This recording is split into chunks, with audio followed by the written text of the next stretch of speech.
Hi, this is Jessie Bean from Promethean World, and today I'm here to teach you how to take the most basic games like Big Boggle or any other type of Boggle and turn it into a great educational resource to use in your classroom. I have already created a Boggle board here, and as you can see, it's just a random assortment of letters, lots of little words. This was a board I would put together for maybe a second, third grade classroom at the highest. Just because of the size of the words and the amount that I'm looking for. But you can see I just created a basic grid, and in that basic grid I filled in letters. A couple things to tell you about to make sure that you get it the way you want it to. Don't just put random letters.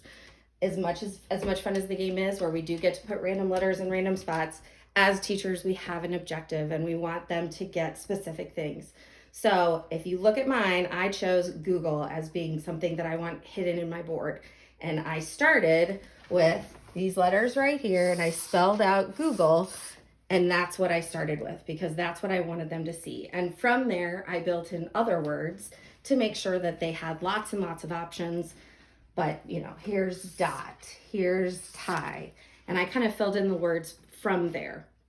Another important thing to remember is, as fun as it is to laminate things, it's really important to use Post-it paper or something that is consumable, or using your Promethean board.